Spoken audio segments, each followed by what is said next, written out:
어떤 교회들은 너무 늦다 해가지고 11월 첫째 주, 매년 11월 첫째 주에 추수감사 예배를 드리긴 하지만요, 거의 대부분의 교회가 이제 추수감사주일은 11월 셋째 주에 드리게 됩니다. 올 한 해도 우리에게 생명 주시고 우리를 붙드신 하나님의 그 풍성한 은혜를 기억하면서 우리의 삶에 감사를 잊지 않고 감사하며 살아가는 풍성한 감사의 계절, 추수감사주일이 되시기를 바랍니다. 감사는 반드시 표현되어져야 합니다.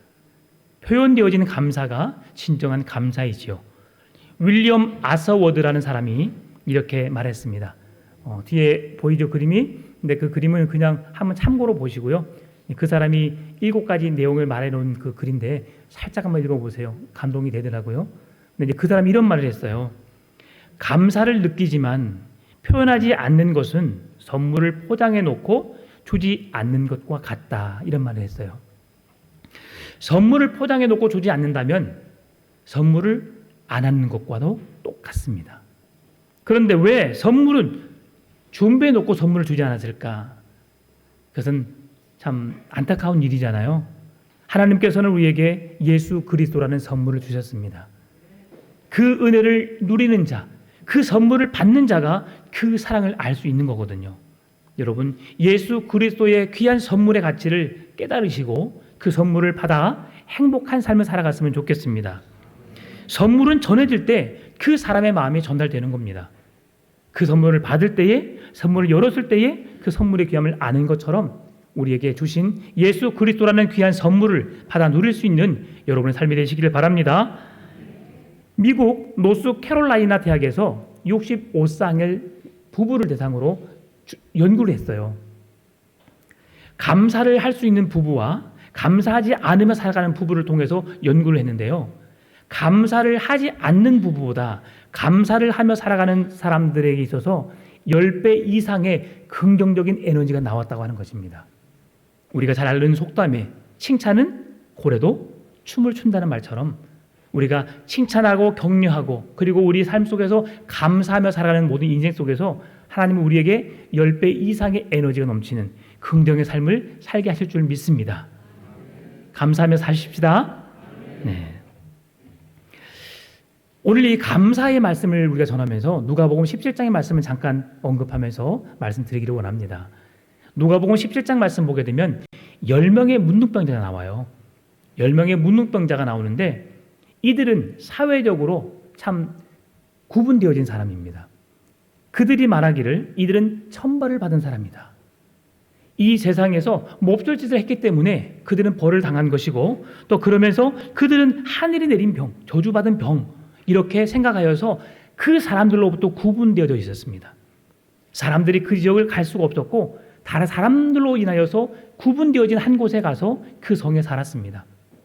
그런데 성경을 보니까 그 10사람이 다 유대인이 아니라 9사람이 유대인이고 한 사람은 사마리아인이었어요. 근데 우리가 잘 알고 있는 대로 구약 시대 때부터 사마리아 사람, 이방인들은 유대인들이 상종하지 않는 민족이었잖아요. 그래서 유대인들이 사람 취급하지도 않고 사람으로 구실을 할 수 없을 정도로 사람을 무시했던 사람들입니다. 그런데 문둥병이 걸리니까 같은 곳에 거할 수밖에 없었고 같은 지역에 살았습니다. 그러므로 인해서 그들은 이제 그곳에 함께 모여 있었죠. 이들은 많은 사람들의 소식을 들었을 것 같아요. 어떤 소식이요? 예수님께서 죽은 자를 살리시고 병자를 고치시고 이적과 기사를 행하시는 사건들을 들었을 것입니다. 예수님께서 예루살렘을 지나서 그 자기들이 살고 있는 지역을 지나간다는 소식을 듣고 이 사람들은 너무나도 흥분했습니다. 야, 어떻게 예수님 만날까? 우리 집은 아닐지라도 우리 지역을 지나간다고 하는데 많은 무리들이 모였기 때문에 그 앞에 나갈 수가 없었어요. 문둥병이라고 하는 사람은 세상 사람 누가 접할 수가 없었거든요. 그러면 부정하다 여겼기 때문에. 그래서 그들은 사회적으로 격리될 수밖에 없었어요. 어떻게 하면 예수님 만날 수 있을까? 그래서 이들이 선택한 최고의 방법이 뭡니까? 바로 하나님께서 주신 목소리였어요. 뭐라고 고백했습니까? 예수 선생님이여 우리를 불쌍히 여기소서. 예수 선생님이여 우리를 불쌍히 여기소서. 누가 듣기 위해서 고백했을까요?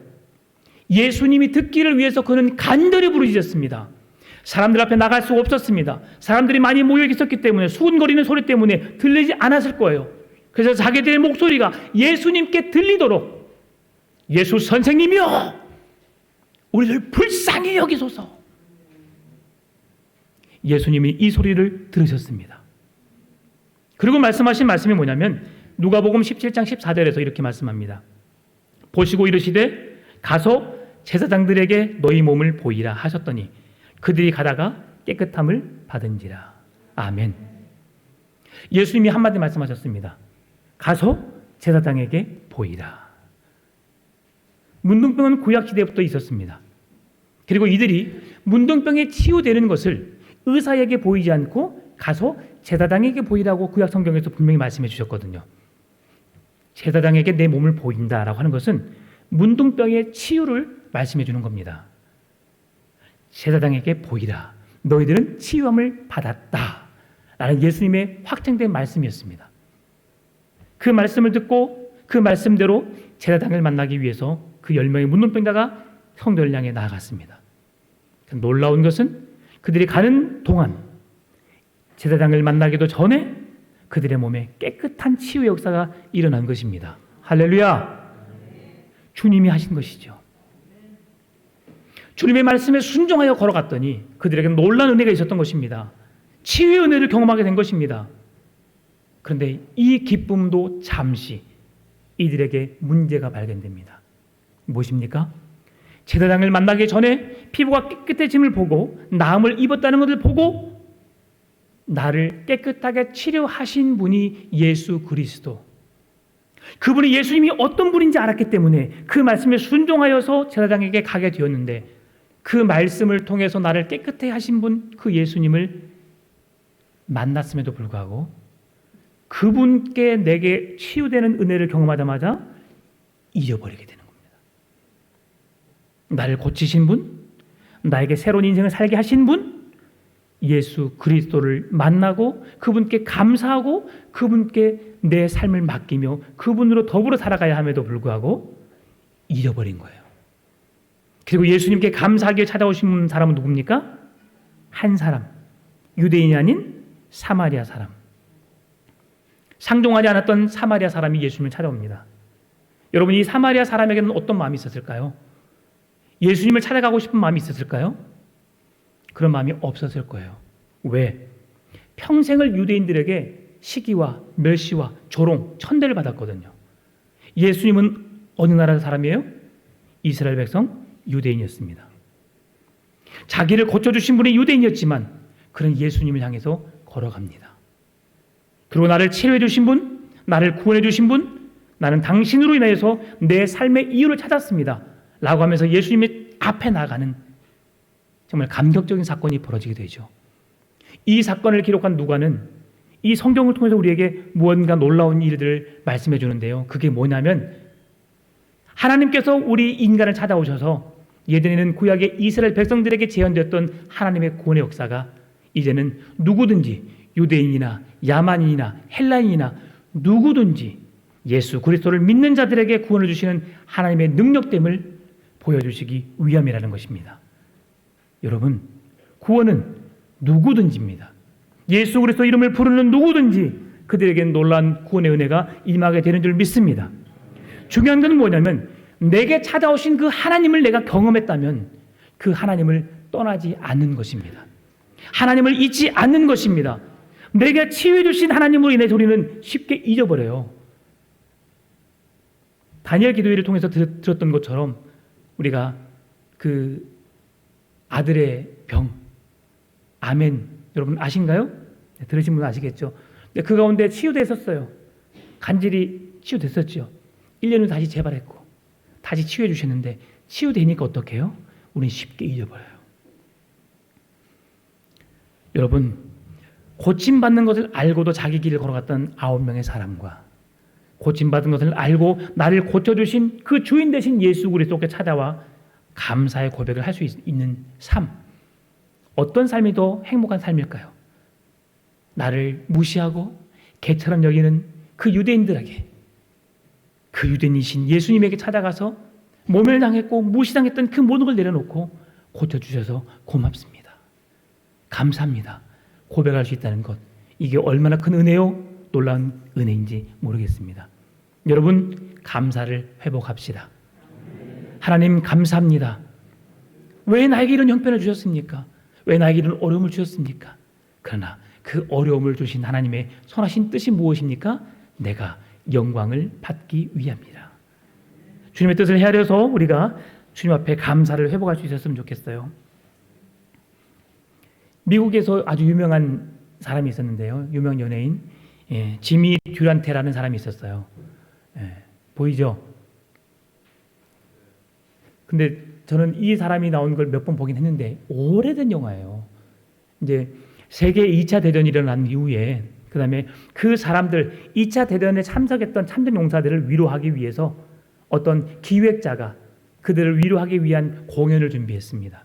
공연을 준비했는데 이 사람이 지금도 인터넷 치면요, 미국에서 가장 유명한 연예인 하면 지미 듀란테라는 사람이 뜹니다.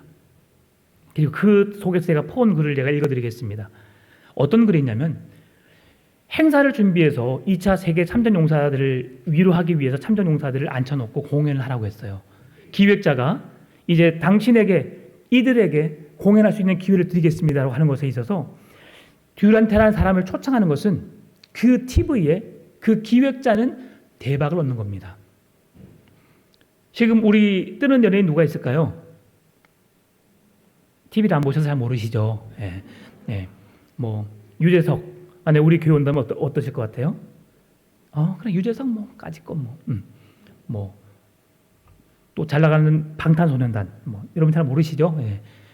저도 잘 모릅니다. 근데 그런 사람들이 온다면 우와 하겠죠.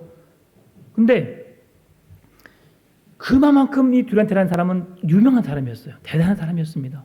그래서 그 사람들에게는 희망이었고 그 TV를 방영한다는 것은 정말 그 기획자에게는 대단한 영광이었습니다.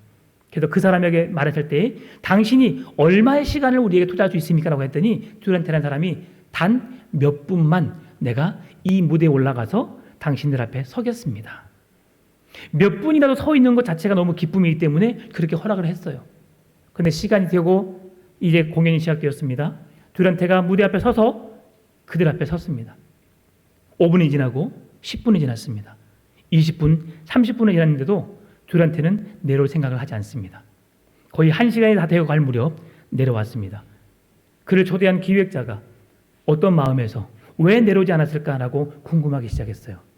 내려오는 그를 붙잡고 물었습니다. 당신은 우리에게 단 몇 분밖에 남지 않았다고, 몇 분밖에 시간이 없다고 말씀하셨는데 어떻게 이렇게 1시간 가까운 시간을 할애할 수 있었습니까? 물으니까 듀란테가 말합니다. 제일 앞에 앉아있는 저 두 사람을 보십시오. 전쟁에 참전하여서 사고를 당해서 한쪽 팔을 잃었습니다. 한 사람은 오른팔을, 한 사람은 왼팔을. 그런데 재미있다고 박수를 치는데 두 사람이 함께 박수를 칩니다. 여러분 한번 박수 한번 쳐볼까요? 자, 편하죠? 이 방법은 우리가 이 순간 박수거든요. 그 반대로 한번 쳐보세요. 반대로. 아니 똑같은데 손을 바꿔서 보세요. 이렇게 치다가 이렇게 쳐보세요. 조금 어색하죠? 그런데 옆 사람과 한번 박수 한번 쳐보세요. 옆 사람과. 자,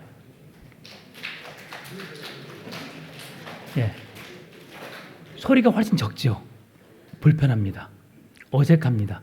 그런데 그 두 사람이 너무 행복하게 힘을 다해서 박수를 치는 모습을 보면서 내가 부끄러움을 느꼈습니다. 어려움 중에서도 그런 자기의 불편한 상황을 불평하지 않고 감사함으로, 그 기쁨으로 감사함으로 노래하면서 박수치는 그들을 보면서 내가 감히 내려올 수가 없었습니다. 그래서 그 자리에 오래 서 있었다고 해요. 여러분, 한쪽 팔로 박수를 친다는 것 쉽지 않은 일입니다. 그러나 그 상황 속에서 우리가 감사를 잃지 않는다는 건 더 중요한 것입니다. 내게 주어진 환경 속에서, 형편 속에서 우리는 감사를 잃지 않았으면 좋겠습니다. 내가 어떻게 살든 감사를 잃지 않는다는 것은 나를 창조하신 그 하나님의 은혜를 잊지 않은 것과도 같을 줄 믿습니다. 한 사람의 문둥병자가 왜 집으로 돌아가지 않고 예수 그리스도 앞으로 나왔을까요? 하나님께 감사의 마음을 전하기 위해서입니다. 이방인이었지만 개보다 못한 인생으로 살았지만 나를 고쳐주신 나의 주인 되신 하나님의 은혜를 잊지 않기 위해서 그는 예수님을 찾아간 줄 믿습니다. 오늘 그런 저와 여러분의 발걸음이 된 줄 믿습니다. 주님은 그런 여러분의 감사의 발걸음이 되기를 원하신다는 사실이죠. 그러나 오늘 우리는 어떻습니까? 감사를 쉽게 잊고 삽니다. 특별히 추수감사주의를 위해서 우리가 이 귀한 단어 추수감사주의를 위해서 통해서 우리가 꼭 기억해야 할 단어가 있는데요. 그게 뭘까요? 감사입니다. 감사. 자식들은 부모에게 감사하지 않는 삶을 살고 있습니다. 학생들은 스승에게 감사하지 않습니다. 노동자들은 고용주에게 감사하지 않습니다. 국민들은 정부에 감사하지 않습니다. 감사하기는커녕 터져나오는 원망, 불평 속에서 우리는 우리 자신을 한탄하며 정말 그리스도인이라고 하는 그런 입술이 부끄러울 만큼 삶을 살고 있지 않은지, 그럼에도 불구하고 우리가 추수감사주의를 통해서 다시 한번 우리 입술의 고백 통해서 감사를 회복했으면 좋겠습니다. 감사가 없다면 천금을 얻는다 할지라도 그는 행복하지 않을 것입니다. 감사가 없는데 좋은 집에 살면 뭐합니까? 좋은 차를 타고 다니면 뭐합니까? 감사가 없는데, 가정에 감사가 없고 가정에 평안이 없는데, 즐거움이 없는데 여러분 가정에 들어가면 뭐합니까? 따뜻하게 맞아주는 아내가 있고 남편이 있고 반겨주는 자식이 있을 때 우리의 모든 삶은 위로가 되고 새 힘을 얻는 줄 믿습니다. 가정은 우리의 보금자리가 되어야 합니다. 내게 주어진 아내를 통해서, 남편을 통해서, 자녀를 통해서, 부모를 통해서 우리는 감사를 회복하는 복된 가정으로 세워가야 합니다. 그런 은혜가 가정에만 있어야 되는 것이 아니라 오늘 교회도 여전히 있어야 될 줄 믿습니다. 성경학자들은 오늘 시편 138편을 다윗의 시로 소개하고 있어요. 다윗은 선지자였고 예언자였습니다. 다윗은 깊은 영감 가운데서 이스라엘 백성들이 포로가 될 것을 알았습니다. 포로로 붙잡혀 갈 것도 알았습니다. 그러는 가운데 그는 일하시는 하나님의 풍성한 위대하심의 은혜를 그는 기억할 수 있었어요.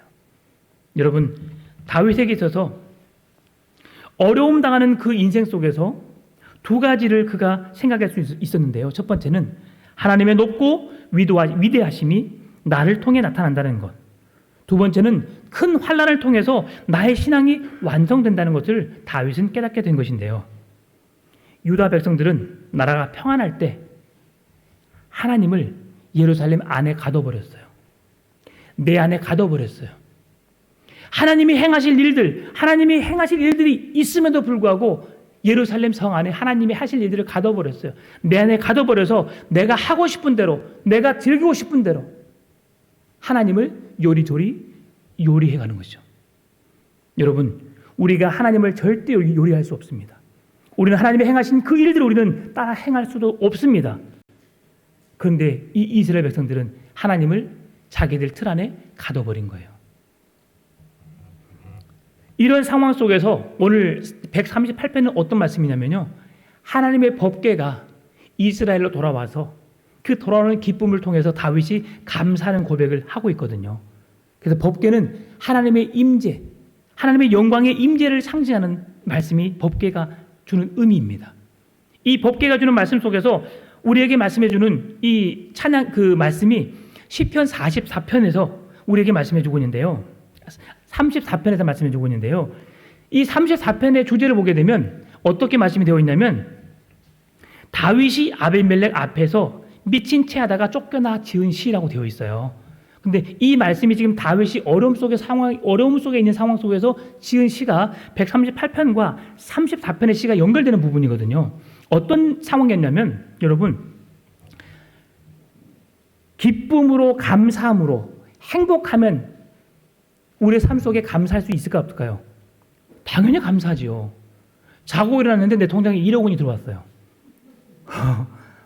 이런 일이 놀랄 일이잖아, 그렇죠? 정말 놀랄 일입니다. 지나가는 사람이 나에게 집을 준다고 집 문서를 갖고 왔어요. 당연히 감사하죠. 안 그렇습니까? 감사할 일이에요. 오늘 다윗이 처한 형편이 어떠했는지 한번 보겠습니다. 다윗은 어떤 삶을 살았냐면 도망자의 삶을 살았어요. 우리가 잘 알고 있는 대로 다윗은 어렸을 때부터 목동일을 했습니다. 목동일을 했다는 것은 무슨 의미냐면 여러분, 집에서 버림받았다라고 하는 것을 말해줄 수 있어요. 목동은 내 집에 있는 내 양을 우리 자녀에게 시키지 않고 종에게 시켰습니다. 노예에게 양을 치는 목자의 직분을 감당시켰어요. 그런데 지금 누가 양을 치고 있어요? 이새의 8번째 아들인 다윗이 양을 치고 있어요. 그러면 8번째 아들인 다윗이 이새의 아들로 취급받고 있습니까? 아니면 노예로 종으로 취급받고 있습니까? 노예 취급받고 있어요. 사나운 날짐승들이 들끓는 들녘에서 다윗은 양을 치고 있었습니다. 언제 죽을지 모르고 사나운 짐승의 공격을 받아서 죽을지 모르는 위험 속에서 다윗은 살고 있었습니다. 그럼에도 불구하고 다윗은 날마다 하나님을 찬송했어요. 하나님께 감사하며 살았습니다. 그렇게 다윗의 인생이 행복했을까요? 오늘 하나님의 법궤가 오벳 에돔의 집으로부터 이스라엘로 돌아오게 되니까 다윗이 얼마나 기뻤냐면 기뻐서 춤을 덩실덩실 추다 보니까 춤추는 가운데 바지가 벗겨졌는데 벗겨진 줄 모르고 부끄러운 줄도 모르고 왕인 다윗이 춤을 추면서 바지가 벗겨짐에도 불구하고 감사함으로 하나님을 찬양했던 그 순간이 지금 오늘 본문의 상황이에요. 그런데 다윗이 이렇게 즐겁고 행복한 일만 있었을까요? 아니죠. 아버지로부터 버림받았죠. 형제들이 군대에 있을 때에 도시락을 주기 위해서 찾아갑니다. 찾아가서 그 형들을 가는 자리에서 골리앗이라는 블레셋 장군이 이스라엘 하나님을 모욕합니다. 그때 다윗이 나아갑니다. 어떻게? 당신은 칼과 창으로 내게 맞서지만 나는 만군의 여호와 하나님의 이름으로 내가 내게 맞서노라 하면서 주의 이름으로 대적에 승리합니다. 사울의 공약대로 사울의 사위가 되었고요. 그리고 전쟁에 나가서 백전백승 모든 전쟁에 승리합니다. 그랬을 때 사람들이 다윗이 지나가는 그 무리를 보고 다윗을 향해서 뭐라고 말합니까? 사울이 죽인 자의 수는 천천히요. 다윗이 죽인 자의 수는 만만이로다. 이 말을 들은 사울 왕의 악령이 임하여서 다윗을 죽이려고 하는데 10년이 넘는 세월 동안 다윗을 쫓아갑니다. 다윗은 도망자의 삶을 살 수밖에 없었어요. 그러는 가운데 절호의 찬스가 나타납니다. 다윗이 자기 몸을 굴에 피하여서 숨어있는 상황 속에서 사울이 들어와요. 들어오자마자 다윗이 그 안에 있는지 모르고 드르릉 코를 골고 잠을 잡니다. 이때 그 옆에 있는 다윗의 부하들이 죽여버립시다. 그때 다윗이 절호의 찬스를 붙잡지 않고 이의 생명은 하나님께 속한 것이다. 내가 어찌할 수 없다. 그러면서 다윗이 고백합니다. 너는 내게 해볼 수 없어. 왜? 하나님은 내 편이시니까. 나를 통해 일하시니까. 그 말씀이 오늘 본문의 6절 7절 말씀입니다. 여호와께서는 높이 계셔도 낮은 자를 굽어 살피시며 멀리서도 교만한 자를 아심이니이다. 내가 환난 중에 다닐지라도 주께서 나를 살아나게 하시고 주의 손을 펴사 내 원수들의 분노를 막으시며 주의 오른손이 나를 구원하시리로다. 이 고백이 있었기 때문입니다. 사울이 자기를 죽이려고 하지만 위험 속에서 자기를 10년이 넘도록 죽이기 위해서 절대 포기하지 않고 쫓아왔지만 하나님의 손이 당신을 향해 있는 것이 아니고 악인인 당신에게 있는 것이 아니라 의로운 사람, 믿음의 사람 다윗에게 있음을 고백하면서 여호와의 손이 나를 구원할 것을 알았기 때문에 그를 해하지 않았습니다. 그러면서 하나님으로 인정했던 다윗의 모습을 볼 수 있고요. 다윗이 사울의 눈을 피하여서 이제 블레셋으로 내려갑니다. 내려가는 가운데 잠깐 사울을 피해서 안전하게 거해보겠다고 블레셋 내려가는데 거기에서 아기스 왕의 부하들이 신하들이 다윗을 봅니다. 딱 보니까 그 나라 이스라엘의 왕은 사울 왕인데 그들의 소리를 들은 거예요. 어떤 소리를? 사울이 죽인 자의 수는 천천히요. 다윗이 죽인 자의 수는 만만이로다. 이 사람은 이스라엘의 군대 장군으로서 우리나라를 정탐하러 왔습니다. 우리를 죽이려고 해하려고 왔습니다. 저 사람은 죽여야 합니다. 신하들이 그런 말을 하게 되니까 다윗이 그 말을 듣고 두려워 떱니다. 그때 다윗이 했던 행동이 뭐예요? 하나님께 기도하고 피할 길을 주시라고 기도하고 했던 행동이 미친 채 한 겁니다. 이스라엘의 왕이 될 사람, 하나님을 주인으로 모셔야 할 그 사람에게 이방의 신 앞에서, 이방의 왕 앞에서 미친 채 하고 대문을 득득 긁으면서 침이 수염을 다 적실 만큼의 질질 흘리는 침을 흘리고 미친 채 해롱해롱하고 있어요. 얼마나 불편한 인생입니까?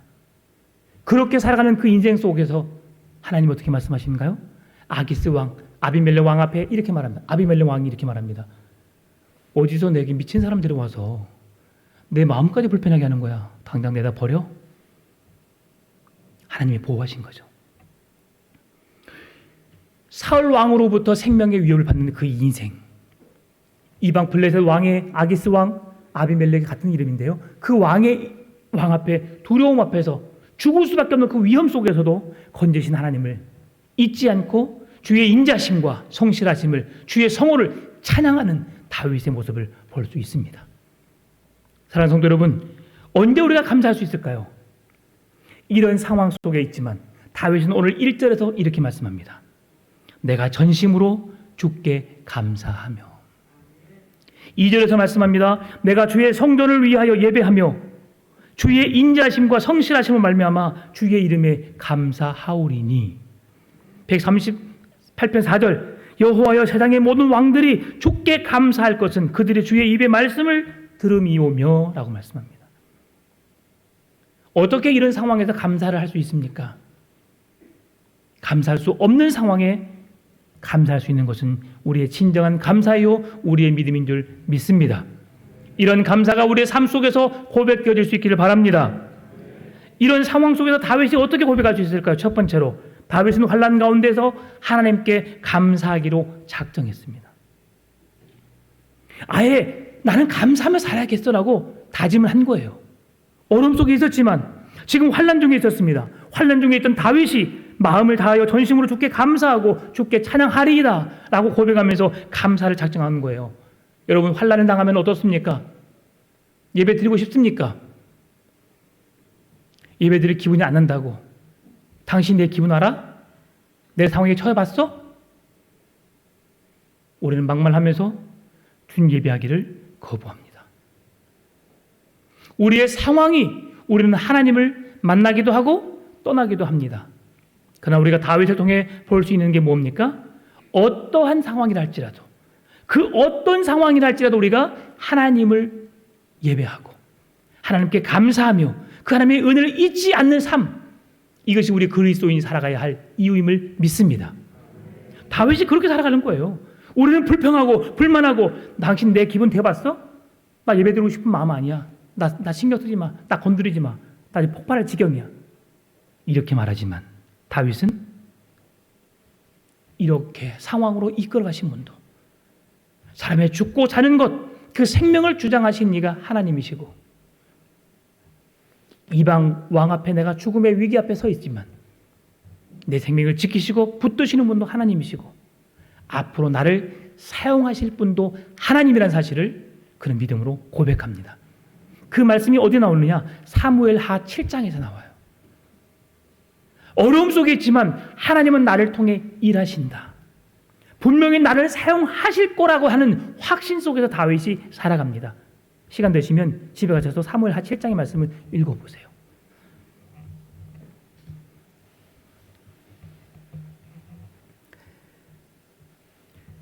다윗은 여호와 하나님을 송축하며 그를 송축함이 내 입에 계속 되리로다라고 고백합니다. 시편 34편 4절 말씀 보면 내가 여호와께 간구하며 내게 응답하시고 내 모든 두려움에서 나를 건지셨도다라고 말씀해요. 여러분, 우리의 삶을 인도하실 분이 누구십니까? 하나님이십니다. 우리를 사망의 음침한 골짜기에 거할지라도 해를 두려워하지 않을 것은 그곳에 주께서 나와 함께 하시기 때문에 내가 살아날 힘을, 살아날 길을 열어주신 하나님을 통해서 세임 얻게 되는 줄 믿습니다. 그 은혜를 누리며 살아가십시다. 고통 중에 찬양하면 고통을 물리칠 수 있습니다. 환난 중에 감사하면 환난을 물리칠 수 있습니다. 그렇기 때문에 고통과 환난이 찾아올 때 우리는 가장 어리석은 것, 그것을 포기해야 합니다. 찬양을 포기하게 하는 것, 기도를 포기하게 하는 것, 예배 자리에 물러나게 하는 것, 하나님을 찾지 않는 것, 이건 진정 어리석은 것입니다. 우리는 그 반대의 삶을 살아야 돼요. 하나님을 찬양하기를 원합니다. 기도하기를 원합니다. 감사하기를 원합니다. 하나님을 찾으시길 바랍니다. 예배하는 그 자리를 꼭 지킬 수 있기를 바랍니다. 그럴 때에 그 은혜가 우리의 삶 가운데 넘쳐나게 될 줄 믿습니다. 사랑하는 성도 여러분, 어떤 상황에 직면하더라도 감사를 할 수 있었으면 좋겠습니다. 두 번째로 다윗은 환난 가운데 그가 일어설 수 있었던 힘이 뭐냐면 하나님의 말씀을 붙잡는 거였습니다. 오늘 2절 말씀, 내가 주의 성전을 향하여 예배하며 주의 인자하심과 성실하심으로 말미암아 주의 이름에 감사하오리니 이는 주께서 주의 말씀을 주의 모든 이름보다 높게 하셨습니다. 4절 말씀에 그들의 주의 입의 말씀을 들음이오며 5절에 그들이 여호와의 도를 노래할 것은 여호와의 영광이 크심이니다라고 말씀하면서 하나님의 위대하고 높고 위대하신 하나님을 우리에게 찬양하고 그 하나님께 감사할 것은 주의 말씀이 있음을, 말씀으로 인하여서 우리가 하나님의 선하신 뜻을 깨달을 수 있음을 보여주고 있다고 하는 것입니다. 여러분 예레미야 선지자는 하나님께서 예레미야 선지자에게 어떤 은혜를 주셨냐면요, 이스라엘 나라가 멸망할 것이라고 예레미야 선지자를 통해서 입술을 통해서 고백하게 했습니다. 그것뿐 아니라 이스라엘이 멸망하는 것을 자기 눈으로 직접 보게 하십니다. 얼마나 끔찍할까요, 여러분? 내 입으로 하나님의 말씀을 듣지 않는 백성들에게 너희들은 멸망할 것이다 선포하게 하고, 그리고 백성들이 말씀을 듣지 않았기 때문에 멸망에 가는 모습들을 눈으로 보는 거예요. 붙잡혀 가는 모습을 보는 거예요. 죽임 당하는 모습을 보는 거예요. 여러분, 선지자로서 얼마나 고통스러울까요? 목회자에게 있어서 가장 큰 아픔이 뭔지 아십니까?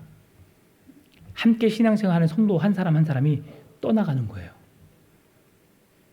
다른 교회로 이사를 해서 신앙을 잃어버리지 않고 교회를 나가는 것은 그나마 좀 괜찮습니다. 그런데 나는 어느 교회도 가지 않으리라. 한 영혼을 잃어버리는 것, 주님이 마음 아파하시고요, 목회자에게는 가장 큰 아픔입니다. 여러분, 어디 가시고 싶으시면 제게 꼭 연락해 주시고 가십시오. 네. 지금은 제가 여러분의 성도들을 다 파악을 하지 못하고 있어요.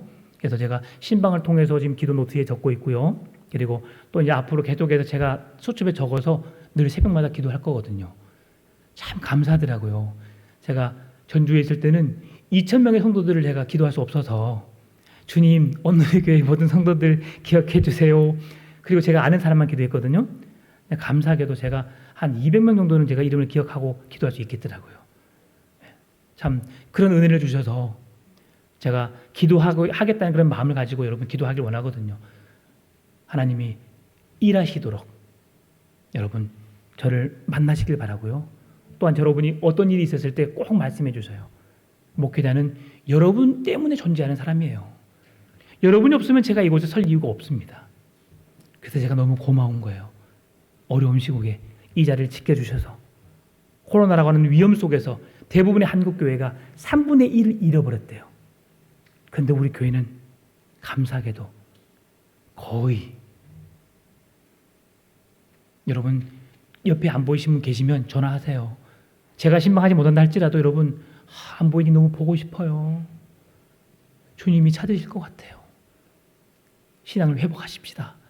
그렇게 해보십시다. 예레미야가 그런 어려움을 보고 어떻게 말했냐면 예레미야 3장 19절에 이렇게 말씀합니다. 내 고초와 고난, 재난, 곧 쑥과 담즙을 기업하소서라고 했어요. 쑥과 담즙 너무 써요. 고통스러워요. 자기 삶의 현실이 이렇다고 하는 걸 말씀해주고 있어요. 그런데 예레미야 선지자가 일어설 수 있도록 내게 힘을 주신 게 뭐냐? 3절, 23절, 24절 말씀. 이것들이 아침마다 새로우니 주의 성실하심이 크시도소이다. 주의 성실하심이 크도소이다. 내가 쓰고 고통스럽고 어려움 속에 있지만 백성들이 붙잡혀가고 나라를 빼앗기고 백성들이 죽어가는 모습 속에서도 주의 성실하심을 통해서 일하시는 하나님으로 인해서 내가 새 힘을 얻는다고 고백합니다. 환경을 보면 우리가 감사할 이유가 없습니다. 불평할 수밖에 없고요. 하나님을 떠난다는 고백이 맞을 수 있습니다. 그러나 하나님을 제대로 믿는다면 우리는 그 어려움 속에서도 하나님을 고백할 수 있는 믿음이 생기게 될 줄 믿습니다. 이게 진짜예요, 진짜. 오늘 본문의 8절 말씀 같이 읽어볼까요? 8절 말씀 시작. 여호와께서 나를 위하여 보상해 주시리이다. 여호와여 주의 인자하심이 영원하오니 주의 손으로 지으신 것을 버리지 마옵소서. 아멘. 빌립보서 1장 6절 말씀 같이 읽어볼까요? 너희 안에서 착한 일을 시작하신 이가 그리스도 예수의 날까지 이르실 줄을 우리는 확신하노라. 아멘. 우리를 사랑하시고 우리를 붙드시고 주의 손이 성실하시고 인자하신 여호와의 손이 우리를 향하실 것인데 언제까지? 주님이 다시 오시는 그날까지 우리를 붙들어 주신다고 말씀해 주십니다. 사랑하는 성도 여러분, 일을 시작하시는 분도 하나님이십니다. 일을 행하시는 분도 하나님이십니다. 일을 마무리하시는 분도 하나님이십니다. 그 하나님의 손에 우리의 인생을, 우리의 교회를 맡겨드립시다. 하나님은 사랑하는 백성들로 하여금 감사와 찬양을 받기를 원하십니다. 고난은 끊임없이 크든 작든 우리의 삶에 다가옵니다. 그러나 하나님의 도우심을 경험한 사람들은 또다시 고난이 찾아온다 할지라도 고난으로 인해서 넘어지지 않습니다. 시험 들지 않습니다. 감사로 믿음을 회복하게 될 줄 믿습니다. 왜냐하면 하나님은 어떤 상황 가운데서도 우리를 지키시고 보호하시며 함께하여 주신 하나님이시기 때문입니다. 다윗이 도망자의 삶을 살아갈 때도 아비멜렉 왕 앞에서 죽임을 당할 수밖에 없는 상황에서도 하나님은 다윗의 편에 서 계셨고 다윗의 생명을 붙드셨습니다. 다윗을 통해서 하나님의 영광과 찬송과 감사의 삶을 잃지 않게 하셨습니다. 오늘 그 하나님께서 오늘 저 여러분의 입술 고백 속에서도 감사를 잃지 않도록 우리의 삶을 붙들어 주실 줄 믿습니다. 10명의 문둥병자가 고침받았지만 하나님께 감사하는 사람은 한 사람밖에 없었습니다. 많은 사람이 예배하고 있지만 하나님의 은혜와 감사를 기억하고 하나님께 영광 돌릴 수 있는 사람이 몇 사람일까요? 이 자리에 앉아 계신 모든 분들이 하나님께 감사하며 이번 추수감사주를 통해서 감사를 회복하시길 바랍니다. 감사하는 마음을 가지시고 우리의 마음에 불만을 잠재우시고 감사를 깨우십시오. 여러분의 입술에 불평을 멈추시고 감사를 고백하십시다. 이것이 하나님께서 우리 풍암 전원교회를 통해서 행하시길 원하시는 놀라운 일임을 믿습니다. 감사합시다. 기도하겠습니다. 하나님 감사합니다. 그냥 감사가 아니라 나를 붙드시고 내게 생명 주셔서 나를 사랑해 주신 그 하나님의 은혜에 진심으로 감사할 수 있는 우리의 감사의 고백이 되게 하여 주옵소서. 추수감사주의를 맞이하여서 우리를 통해 일하시고 평생 애써주신 하나님의 은혜를 감사하며 감사를 잃지 않는 삶으로 살아낼 수 있도록 도와주옵소서. 감사합니다. 사랑합니다. 예수님의 이름으로 기도드립니다. 아멘. 또 하나의 열매를 바라시며 찬양하겠습니다.